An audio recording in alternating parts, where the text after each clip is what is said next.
Welcome to Going Steady. My name is Sharmali. And my name is Marcus. If this is your first time watching and you want to learn how to maintain healthy relationships, hit that subscribe button. And you don't know, if this is not your first time watching, it is about time you hit it. So, we have a poll going on our Facebook and Instagram pages right now that you can go ahead and vote for what we should be calling our supporters. So we have the top 2 options right now that we got from our subscribers to begin with: Steady Nation or Steady Mates. I personally like them both. I just can't decide. We need you to help us decide what to call you. So you can go in our description box below and find both those links to our Facebook and Instagram pages and vote. And the poll ends in 5 days, so by the next video, we're going to be announcing the official name for our subscribers. Steady whatever. Steady whatever. So what's up, Steady whatever? All right. So let's go. All right. Let's do it. So as you can see from the title, today we're going to be talking about fighting fair. How to fight the right way. If your fights look like doors slamming, somebody sleeping on the couch, you're turning off your phone, you're blocking the person, phone's on silent, throwing stuff at each other. Maybe you're sending a chain text like, hey babe, pick up the phone, expletive, I don't know. But if your fights look like that, you're doing it wrong. You are. So we are just going to be giving you some tips for what we have been learning so far, and let's go. So one of the things that we learned was always remember that you guys are a team, right? And you guys shouldn't be fighting against each other, right? So just focus on the issue. Focus on the issue at hand. Whatever you guys are disagreeing on, that is the most important thing right there, right? And that is the thing that is causing the problem, not the person. Okay, so go soft on the person and tough on that issue. So this was literally the turning point in our arguments. I don't know if that's what I want to say, but learning this next point is literally changing our lives, like literally. So we have acknowledged that learning how you deal with conflict in general is so important because, well, you're gonna learn a little bit about us now. So Marcus, when he is angry or... So we're gonna tell him our business? Yeah, we're on YouTube. So when Marcus is angry, Marcus tends to be more reserved. So he doesn't speak. It's not like silent treatment, but he goes away, like, from the situation. He kind of avoids the conflict, right? Well, Sharmali, this other girl, she... Would you like me to say that part? You can try. I can try to say it? Nicely. Nicely, oh. She is the more outspoken one whenever she's angry. I blaze. So, well, what that means is I want to get a resolution right away. I need you to listen to me. I'm gonna probably be loud. And it's just, I am somebody who will yell, like, I don't know. Why don't you want to listen to me? I'm not like that. Yes. No, that's not you do it. that I don't sometimes. do that. I don't do that, and you're telling the people lies. That's not a lie. Sometimes. And how this is affecting our communication in our arguments is when one person is in a corner, let's say it like that, when one person is in a corner not wanting to talk and another person is blazing on the other hand, waiting for the other person to come and console them or try to soothe them when they're not going to, because that's not how they deal with conflict. Like, I'm going to be in one room and Marcus is going to be in another room, and we're never going to talk about the issue because we're both responding to conflict the way that we respond to conflict, and we're not aware of how the other person responds to conflict.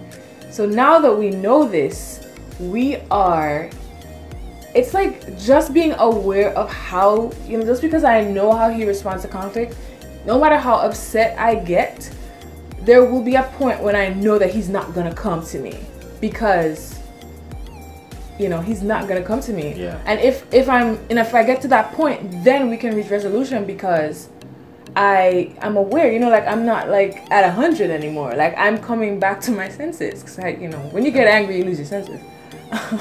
And it's not to say that sometimes I won't come to you whenever there's an issue. Listen, if I feel like with the understanding of how you respond to it now, and I know that I'm, like you said, I'm the type to back away, right? I will, let's call it for what it is. I will go in a shell.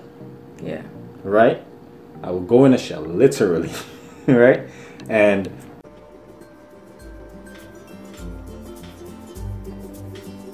what is that? Awkward turtle. Aqua turtle? Yeah. Oh, aqua. Awkward. Awkward. Awkward turtle. Awkward turtle. Oh, wow. Cool. So this is awkward right now? No, but you're a turtle. I'm a turtle. Oh, because I go in my shell. Yeah. Ah, wow. It took me a while. I will now be able to say, all right, I don't have to go in my shell. Even though you're responding that way, I know what you want, basically. I know why you're responding the way that you're responding. And it's for me to, in that moment, even be the cooler head or the bigger person, whichever you want to choose, and just go over and, like you said, soothe the situation, soothe you, because that's what you want. But it's okay for you to be in a shell too, because if that's the way, that's what I'm saying. Like if I know that that's true what you're saying, but it's like if I know that you are going to be in a shell, it's like I don't want to say, okay, so just because I respond to conflict in a certain way, I expect you to now, change for me alone. Like just you are changing. Like I know now that you are not gonna come to me. So the expectation of me walking away or going in another room and expecting you to come to me, I know that's not gonna happen. So it doesn't even make sense for me to walk away. And that doesn't mean that you can't go in a shell. Or even if you do go in a shell and I do walk away, at some point in our time away, we should both know that, Okay, the time is right. Kind of yeah, thing. not necessarily the time is right, but like when we both whoever comes to that awareness first, because when you're angry, you're not gonna remember. Yeah. You're not gonna remember that. Oh, I'm in a shell right now, or she's blazing over there because that's what she does. You're angry. You don't care how I respond to conflict, but like there's a moment when you realize, oh yeah, that's how she responds to conflict, or that's how he responds to conflict, and like that's when we would come to some form of. That's when we could talk. I guess. Because there's no longer a barrier in between us. Like we are. Or no more fire. And we're fire. Yeah. So I calm down. So like that's why knowing how your partner responds to conflict is so important. So that way you won't read into things and your expectations won't be set a certain way. Another thing that we should know what to do when we're upset is stop. Say no more. Take some time to think. Organize your thoughts and pray. Because sometimes when we're upset and we just rattle off at the mouth, we can say some things that we will regret. And sometimes do some things that we will regret. So it is important for us to just stop and think about it, organize your thoughts, and pray. Most importantly, pray. And then you can proceed to having a conversation. And you can use this in any situation. Even if you're on the street and you're upset, save yourself the embarrassment and just stop. Please. When your partner is saying things like, oh, you never buy me stuff, you never take me anywhere, you never listen, by the way, never, trigger word. You need to look past just the mere words that your partner is saying and focus on why they're saying it. Maybe they're not feeling appreciated. Maybe they have some insecurity issue. Maybe they need love. You know, just things that they think that they want to know that you're there with them. You gotta read between the lines and all this stuff just to get to beneath the surface of what they're trying to say. But when you learn why your partner is doing things and saying things, it's better for you to solve the underlying issue versus just solving the problem. If I say, Marcus, you never buy me flowers. Which I do buy her flowers. Yeah, he buys me flowers. But he just goes out and buys me flowers. And then he's like, mission accomplished. I bought her flowers. When really I'm saying, you know, if my love language is gifts, or I don't feel appreciated, or just something. Like I don't show that. I'm not showing. You feel like I'm not caring enough about what you like, basically. Yeah, or I don't, or I just feel like you don't care about me. Period.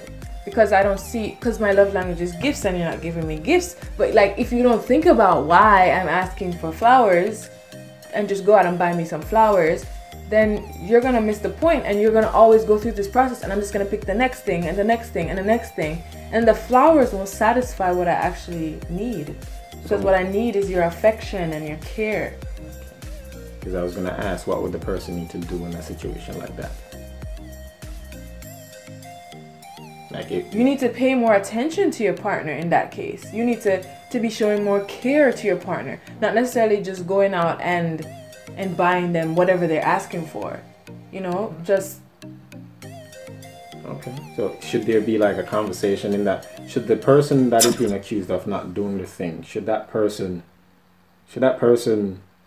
try to have a conversation with his partner and say, okay, I understand that you're saying that I don't do this.